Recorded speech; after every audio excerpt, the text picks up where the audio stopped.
Lucifer destronado. Capítulo 14. Los túneles de Tifón.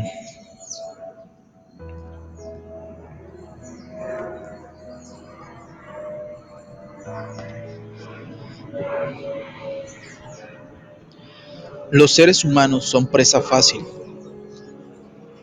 Frase utilizada en una película de horror de H.P. Lovecraft.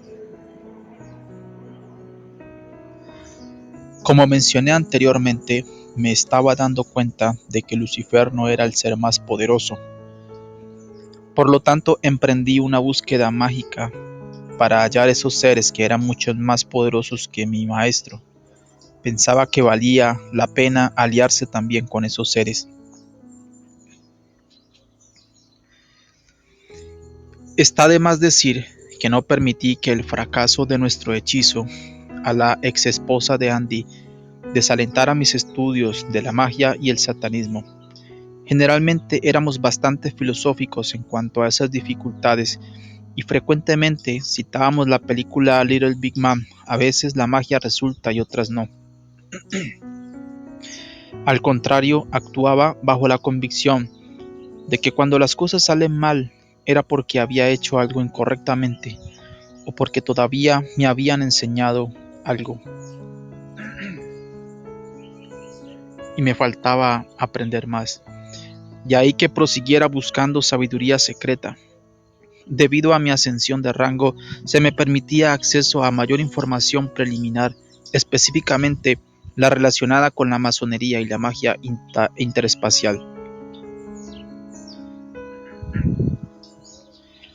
Hay dos áreas mágicas principales en los niveles más altos de la masonería europea. Una es la búsqueda de la supuesta inmortalidad por medio de la alquimia y el yoga tántrico. La otra se relaciona con las ciencias gemelas de la megapolisomancia y la arqueometría. Sharon se había concentrado más en la primera y yo en la segunda. Antes de que se marche a indagar en un diccionario, permítame añadir rápidamente que es probable que no encuentre ninguna de estas palabras en ningún diccionario. He aquí las definiciones. Megapolisomancia. Megápolis, término griego que quiere decir gran ciudad. Omancia, magia, como en la necromancia. La cristalomancia, la magia por medio de la bola de cristal. La quiromancia, la lectura de la palma de las manos, etc. Por lo tanto, se refiere a la magia relacionada con la edificación de una ciudad. Arqueometría, que significa medidas o medición antigua. Esta es la ciencia mágica de lo que también se llama la medida proporcional a la Tierra. Existe la creencia de que la edificación de templos, tumbas, círculos de piedra, etc., en dimensiones basadas en las dimensiones de la Tierra misma, es algo excepcionalmente poderoso. Los masones eran constructores de ciudades, y la megapolisomancia es el arte esotérico masónico de construir ciudades, edificios o templos que tuvieran las dimensiones de espacio correctas para atraer mejor a los espíritus demoníacos y ser mejores depósitos de energía mágica. Se creía que la construcción de ciertos cuartos o ángulos dentro de las recámaras creaba entradas a otros universos. Un mago podía pasar a estos universos y conquistarlos de forma similar a la manera en que Cristóbal Colón conquistó el Nuevo Mundo.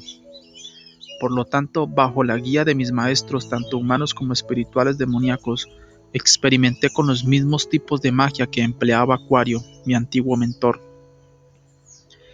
Otra forma de la misma ciencia era la creación de íconos. Los íconos del griego icon, que significa imagen, son mejor conocidos en la Iglesia Ortodoxa Oriental. Supuestamente son pinturas sagradas de Jesús, María y los santos, pero se cree que estos iconos son literalmente ventanas al cielo. Se piensa que un icono de Jesús trae su presencia a un cuarto o una iglesia. Las personas ortodoxas toman muy en serio los iconos. Se considera que los pintores de iconos son poderosos siervos de Dios. En algunos hogares, los cónyuges cubren el icono y lo viran hacia la pared cuando tienen relaciones sexuales porque se sienten avergonzados de lo que pueda ver el icono. Se cuenta que un ladrón entró en una casa y viró los iconos hacia la pared para que no lo vieran robarse las cosas de ese hogar. La idea es que el icono es una entrada a la realidad celestial.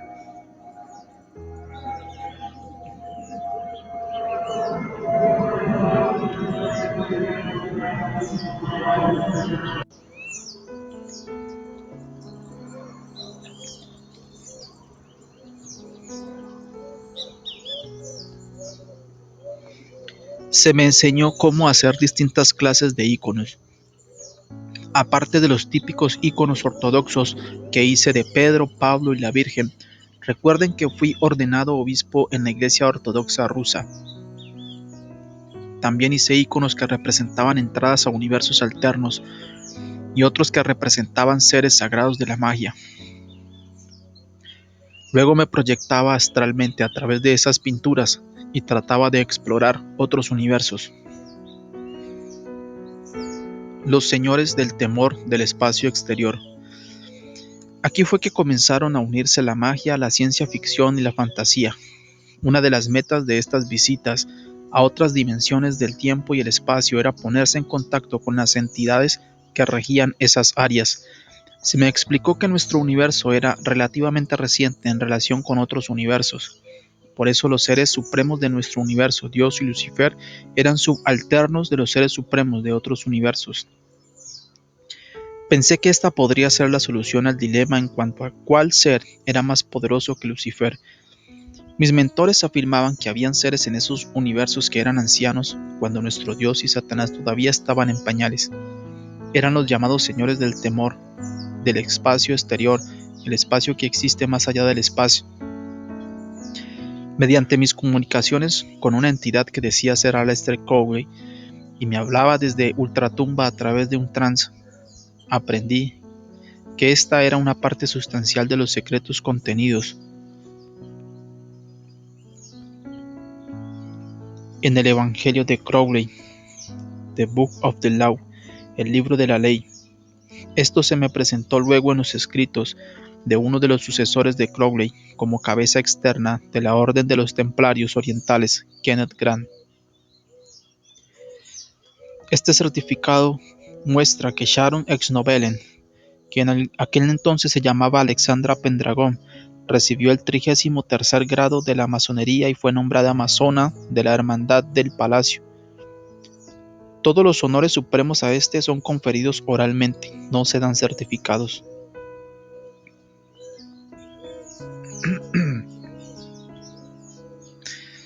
Grant demostró que la religión de Crowley era un reavivamiento de los antiguos cultos a la estrella siria, es decir, Set, el dios demoníaco egipcio.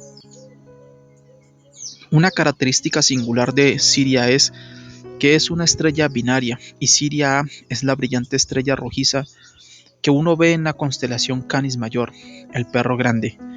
Siria B es una estrella oscura prácticamente invisible desde la Tierra a menos que se utilicen los modernos radiotelescopios. Por lo tanto, Siria A representa al dios bueno del sistema de Crowley, Eru, Par, Kraat. Siria B representa al dios guerrero, Ra-Hoor-Khuit. Sin embargo, aparte de eso, Siria B es una clase de hoyo negro espiritual y por ello es la mejor entrada hacia otras dimensiones, especialmente el conocido universo B. Los dioses de Crowley se dice que yacen más allá de nuestro universo, son transyugotianos, más allá de Yugot, un término ocultista que designa al planeta Plutón para usar el término del autor ocultista H. P. Lovecraft. Nuestro universo no se detiene en la órbita de Plutón, pero los magos solares y lunares que trabajan con estos ritos creen que más allá de ese planeta, los poderes mágicos de la influencia solar cesan y los poderes de los dioses celestiales, es decir, Jesús, Satanás, etc., comienzan a disminuir mucho. Allí comienza toda una nueva clase de espacio y otro dominio espiritual. Mi meta era cruzar hacia el espacio transyugotiano y ponerme en contacto con estos señores del temor, o los grandes ancianos como los llamaban. El grito de Cthulhu. Howard Phillips Lovecraft es muy conocido entre los fanáticos de las novelas de horror y fantasía.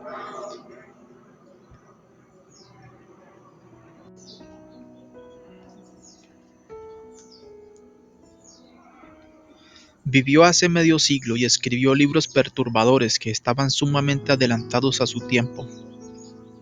Los relatos como The Dunwich Horror, The Dweller on the Threshold y The Color Out of the Space eran una mezcla de ciencia ficción con horror que de una manera extraña eran discretos y victorianos, pero que asustaban bastante.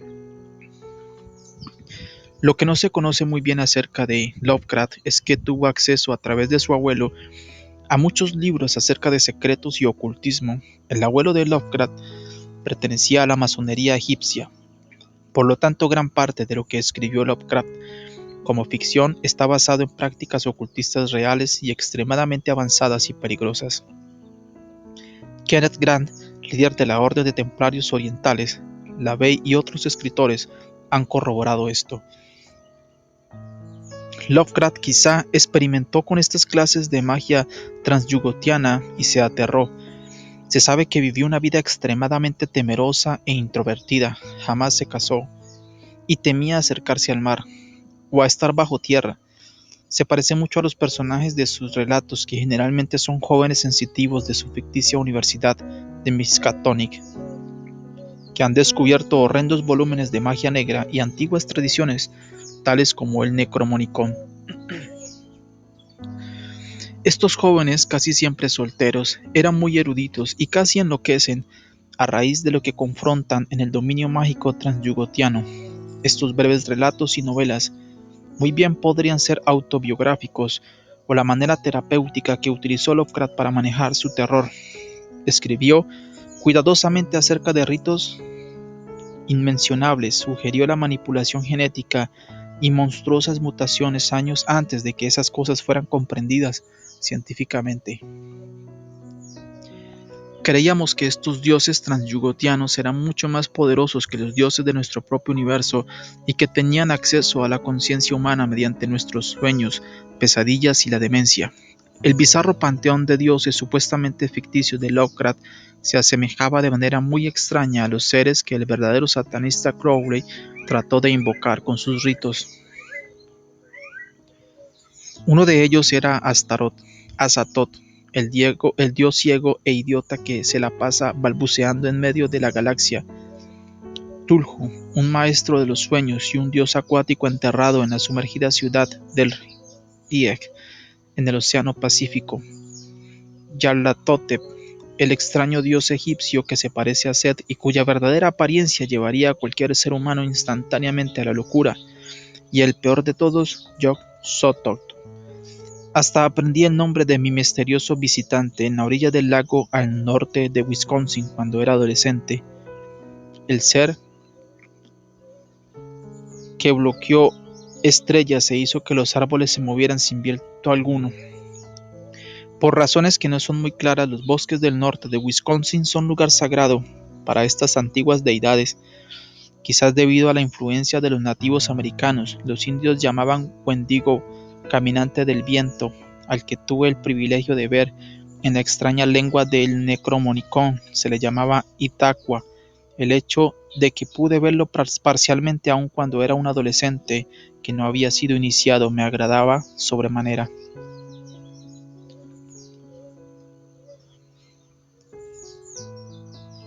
El árbol del mal o Qliphoth, la sección transyugotiana del universo mágico.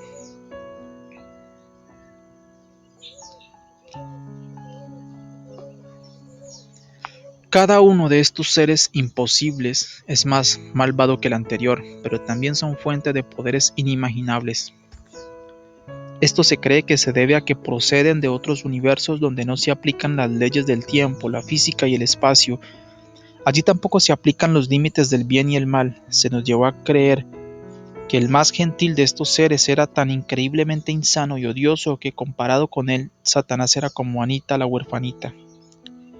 Empero estos seres no desean ser adorados, simplemente quieren obtener nuestra energía. Esto era particularmente cierto en relación a Tulhu. Se pronuncia Zulu.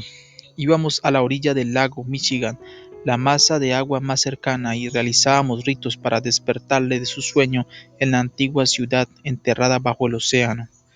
La invocación de Zulu en realidad es uno de los pocos ritos publicados de la metafísica transyugotiana. Naturalmente la Bey tuvo el atrevimiento de imprimirlo. Muchas noches realizamos ese llamado en la orilla del lago tratando de despertar al gigante dormido que abriría la puerta para que otros venerables vinieran a reinar sobre la tierra. Debido a que realizábamos estos ritos, nuestras mentes fueron abiertas a dominios muy extraños. Comenzamos a soñar con imágenes de seres con tentáculos, chupones, rostros obscenos y de terror ilimitado. Se abrieron puertas a sus dimensiones. Eso o sufríamos de locura colectiva. Quién sabe qué era lo que estábamos experimentando, pero las experiencias crearon cambios reales en nuestros cuerpos. Desafortunadamente fuimos alterados de maneras que no pueden divulgarse en público. Yo en especial comencé a antojarme de las relaciones humanas más perversas. Averiguamos que esto se debe al hecho de que uno de los componentes claves en el desarrollo de la magia transyugotiana son los orificios del cuerpo, los cuales se convierten en puertas literales para pasar a las extrañas realidades infernales.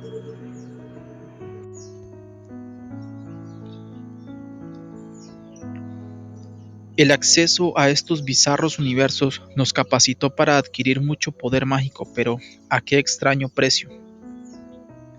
En los túneles. Estos se llaman los túneles de Tifón, en honor de Tifón, el dios egipcio de la destrucción, la versión moderna de Set. Me dieron acceso a lugares, civilizaciones y templos cuya apariencia casi me enloquecen. Me transformaba cuando pasaba por esos túneles. La extraña parte de mi ser que parecía un líquido metálico flamígero salía a la superficie. Parecía estar hecho de hierro y acero viviente. Durante los meses anteriores había creado un nombre para mi estado, metaquina.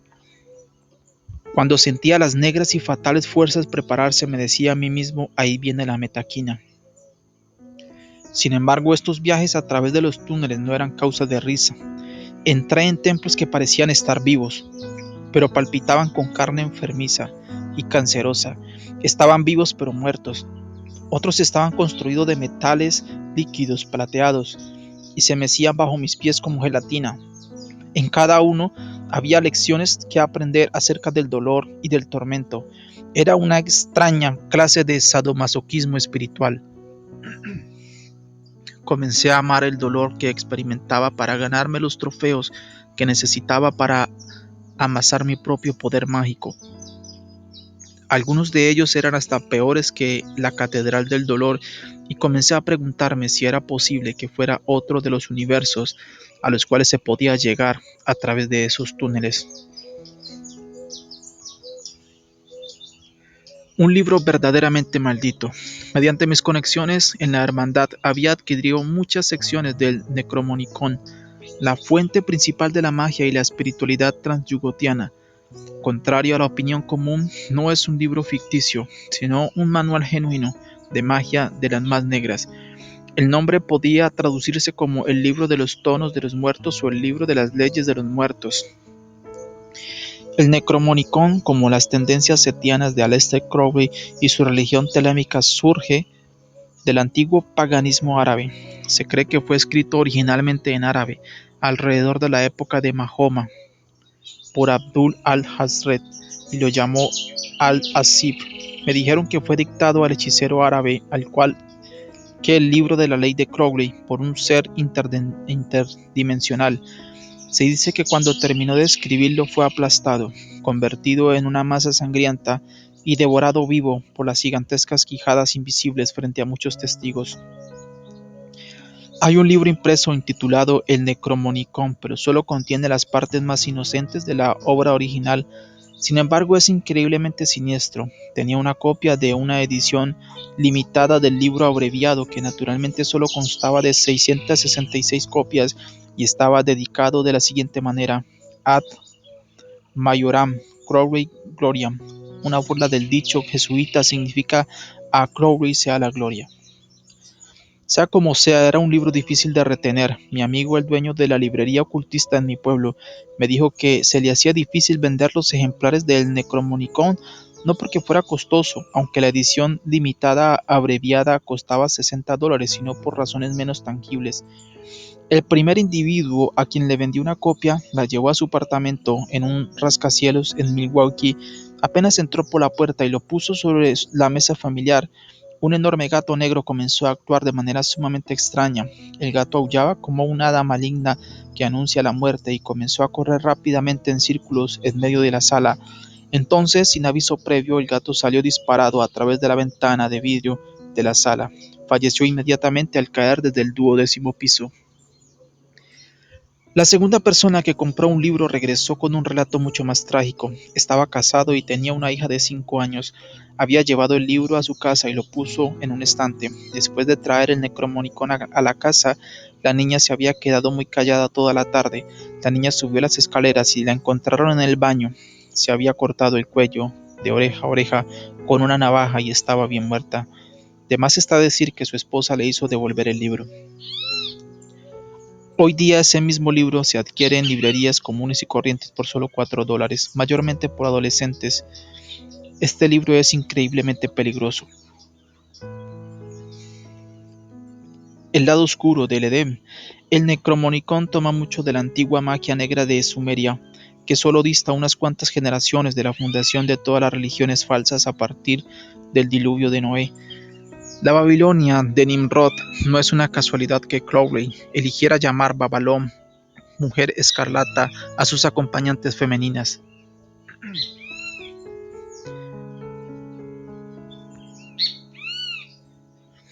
Este depravado y malvado libro nutrió mi metaquina con todo lo que deseaba, me enseñó la metafísica del dolor y la ira, me llevó a la parte trasera del árbol de la vida mencionado anteriormente. Aunque en la magia ceremonial se utiliza el árbol de la cábala, generalmente se piensa que solo tiene magia blanca ligera, empero, así como en casi todas las formas de magia y metafísica, hay un dualismo.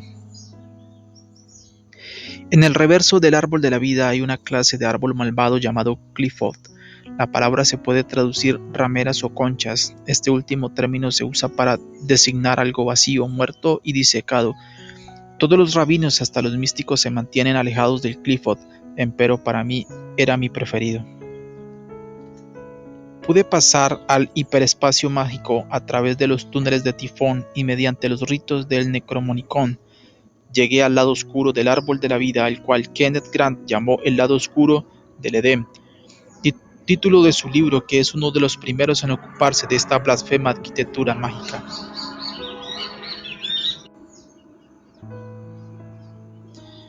El nivel más bajo del árbol del Clifford, lo cual indica el nivel menos malvado, se llama Lilith. La recuerda, la amante demoníaca de Lucifer y la madre de Seth, el santo patrón del aborto, la muerte y los asesinatos infantiles. La segunda esfera planetaria a la cual viajé se llamaba Gamaliel y llevaba como sobrenombre el asno obsceno.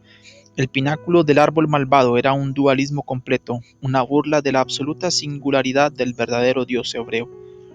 Viajar a través de estos senderos y túneles era como moverse a través de un vertedero espiritual, pero era necesario para que pudiera realizar mi próximo gran paso. Tenía que trascender todo sentido de moral, todo concepto del bien y el mal, y lograr el próximo nivel o grado como Adeptus Exemptus. Entonces estaría listo para cruzar el abismo y llegar a ser un maestro, y estaría listo para asesinar a alguien, para los señores del temor en el espacio exterior.